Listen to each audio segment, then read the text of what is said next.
Back bencher যখন পরীক্ষায় বেশি নাম্বার পায়। তা বলো, কাল তো তোমাদের রেজাল্ট বেরিয়েছে, সবার রেজাল্ট ভালো হয়েছে তো? শ্রেয়া, কত পেলে তুমি? তুমি তো ক্লাসের টপার। ম্যাম 80 পেয়েছি।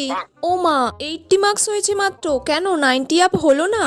না ম্যাম, হয়নি 90 আপ। আচ্ছা ঠিক আছে, বসো বসো। শুতিস না, এবার তুই ওঠ, কত পেলি বল? ম্যাম আমি 95 পেয়েছি। তুই 95 পেয়েছিস? তোর পাশে কে বসেছিল? শ্রেয়া বসেছিল নাকি? ম্যাম আপনি না থাকলে তো আমি এত নাম্বার পেতামই না। সে তো আমি পড়াশোনা ভালো করাই, আমি তো জানি। যা যা পড়িয়েছিলাম তাই তাই তো পরীক্ষায় এসেছে। আর তো পড়ানোর টেকনিক আছেই। না না ম্যাম, আমি আপনার পড়ানোর টেকনিকের জন্য বলিনি আমি বেশি নাম্বার পেলাম। আপনি যা পড়ান তা তো আমার মাথার উপর দিয়ে যায়। কিন্তু আপনি যদি পরীক্ষার আগে আমার দাদুর দোকান থেকে প্রিন্ট আউটটা না বার করতেন কোয়েশ্চেন পেপারগুলোর, তাহলে তো আমি এত নাম্বার পেতামই না।